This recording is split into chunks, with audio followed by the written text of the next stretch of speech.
So in this video, I wanted to show how I integrate surfaces with bodies inside of CATIA. So the first thing I'm going to cover here, the creation of surfaces.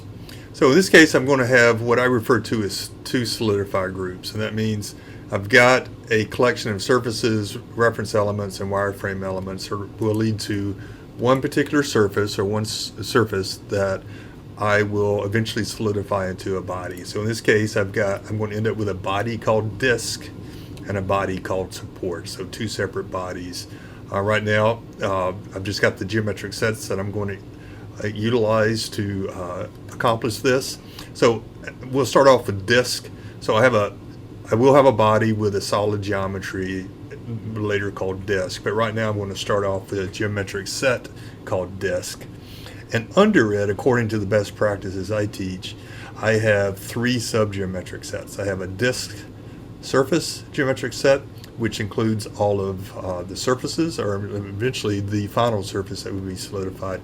Any reference elements, I have a disk reference elements. Then also for wireframe geometry leading for the creation of the surfaces, I will have a wireframe geometric set. So these are all nested under here. I also have an axis system specifically for what I call a solidify group. So the solidify group includes the geometric sets associated that will be eventually lead to a solidified surface that turns into a solid, and then an axis system as well. So you can see on the screen, I've gotten this started already. I've got my geometric sets created. I've got my primary geometric set, and I've got my secondary or sub-geometric sets. And I've actually already got a point established. I'm working in millimeters. In this point, I'm going to keep this example really simple, by the way. So this point is 100 millimeters in the Y direction and negative 20 millimeters in the Z direction. And what I'm going to do is create a spline from the origin point to this point with two levels of tangent continuity, one on one point, one on the other point, and we'll end up with a third-degree curve that I will revolve into a surface. So let me accomplish that. So I'm in the generative shape design workbench already. So I'm going to go to on the wireframe toolbar, I'm going to find the spline tool. So I'm going to create a spline between that point and that point. So right now that's a first-degree curve between 2 points. I'm going to go back to the first point. I'm going to define a continuity from a curve. So from a curve, I'm going to use the curve. In this case, is going to be the y-axis of my axis system. And I'm just going to leave that at tangent continuity. So I went from a first-degree curve by adding that tangent continuity. I created a second-degree curve. You can see it's got some curvature in it. Now I'm going to do the same to the second point. And so I'm actually going to do that from curve as well. And I'm going to do it from the y-axis as well. Let's see if I can select off on that. There it is. I'm going to leave it at tangency. Now this is a third-degree curve. It started as a first, had a tangency on one end that made it a second, and then tangency on this end made it a third degree, and you can tell it has a point of inflection as well. So that's all I'm going to have as far as wireframe geometry in this solidify group. So the next thing is a surface. Again, this is going to be simple. It's just going to be a revolve, so it won't even have operations on surfaces. So I'm going to make this to define a working location. I'm going to go to the surfaces toolbar, and I'm going to find the revolve tool.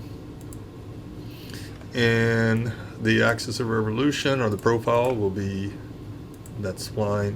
And the axis of revolution, I can either select off on the z-axis here, or I can do z-axis from the current axis system. And I want this to be a full 360.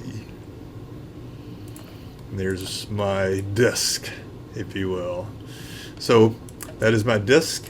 I'm actually through with this particular, the surfaces and the surface. This is going to be my solidified surface here. So I may as well go ahead and, well, I'll hold off on the body until a later video. So let's get down to support. So this is going to include 4 supports. And so I'm going to activate, I'm going to start off with wireframe geometry. So I'm going to activate the support wireframe geometric set.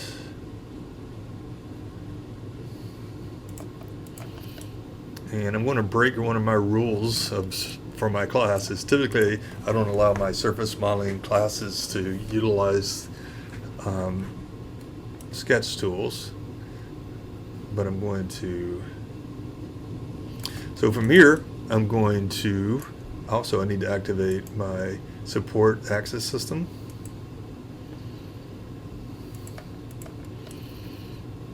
And what I'm going to do is I'm going to create a little bit of an ellipse using the Spline tool. So I want to create it out in this area. You can really almost create it anywhere you want to, but I'm going to create it out in the Y direction. So I need a reference point there. So I'm going to activate the references geometric set. I'm going to put a point in. And so notice it's coming from this axis system since it's activated. I'm going to put it at 75 millimeters and 0 in the Z. That looks good. And I'm going to create, and I'm going to change to the wireframe geometric set. Now when it comes to points, and I tell my students, usually I don't really care whether you put them in references or wireframe. In this case, I want to create 4 points. It's going to end up being an ellipse, and I'm going to put them in the wireframe geometric set. So I'm going to double tap the point tool. Just for reference, change that back to 0. Now my origin point will be the point that I created before. I want to change my display to wireframe. You can also hide this surface if you wanted to get that out of the way. And in the X direction, let's go with 20. Sorry, X direction, not Y. We'll go with 20 millimeters. See it coming out 20. And then the other direction.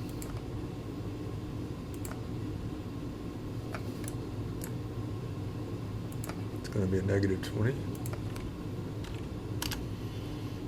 And then for the last two will be in the Y direction. So I'll do a 10 and a negative 10. All right, that's enough there. So I've got some points that I can put a spline through and essentially replicate an ellipse. So go to my spline tool. It's going to be 4 points selected with a closed spline. So I'm going to close it. And I like to be, that's fairly elliptical. I can put some directional control at the points if I wanted to, but I'm going to create this pretty much a symmetrical, a true ellipse, if you will. So I'm not going to add any tangent directions for now, but that is something I can extrude. So there is essentially the profile of my support. So I can go to support surfaces, define, so I want to put my surfaces under support surface, so make that my defined working location. Go to surfaces tool, I'm going to go to extrude. I want to take this and I'm going to extrude it, and I'm going to just extrude it because I'm going to end up trimming this off later, but I'm going to extrude that just to make sure it goes all the way through. If I want to be more robust, I might do it up to a plane here, but I'll just keep it at some exaggerated dimension there. So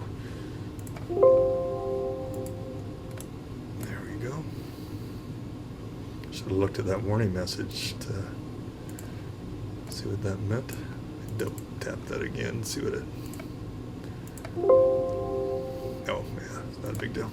Okay, so I got that part done. So I'm going to do a little bit of a filled bottom here. So I'm still in my support surface. So I'm going to come in, I'm going to do a fill on the bottom. I'm going to do tangent support on this because I don't want a flat bottom. I want it rounded. So I'm going to go from my wireframe and then use that as tangent support. So it's a closed profile tangent support. Notice on my dialog box how it's showing tangent to that particular extruded surface. Do a preview. That's pretty much the effect I want. I could do more control over that if I wanted to. But if you look at my tree, what I have is I have an extrusion, I have a fill. What I need to do is join those two together, so I can have one surface, actually an operation on the surface that I can solidify. So now, notice how these two went to invisible space, and I've got one visible surface, so to speak. So it's a join of a surface, but I consider that a surface feature. So my best practice is under your surface subgeometric set is in the end you will only have one visible surface. The other ones, due to operations on surfaces, will end up being hidden. In this case, I joined two surfaces and then they became the original two became hidden. I've got one visible, and this will be the one that I end up solidifying. So again, that's best practices. What I'm going to end up doing is I'm going to end up solidifying the disk with a thickness that is different from the thickness of this particular surface. Hence the reason why I'm using solidify groups, or what I refer to as solidify groups, in order to accomplish what I want to accomplish. So I'm going to end up solidifying twice. One, I'm going to solidify this revolve, and two, I'm going to solidify this, both into their own separate bodies. In the next video, I will show you how I integrate surfaces into bodies according to the best practices that I teach my students, at least. And I try to tell my students that these are best practices that I've come up with. Out in the real world, there's probably nobody, unless it's one of my former students, using these same best practices. So, but there are best practices that I expect my students to adhere to them. So you might be thinking to yourself, well, I could probably split and trim this and pattern it around and do more splits and trims and stuff. That's fine. And then you can solidify everything in the end, and that's fine too. But in my example, I'm going to have a different thickness for the disc than I am from the support, and I'm also going to end up doing a union trim here on my body to trim this back. So hence the reason why I'm using two different solidifies. So I'll see you in the next video.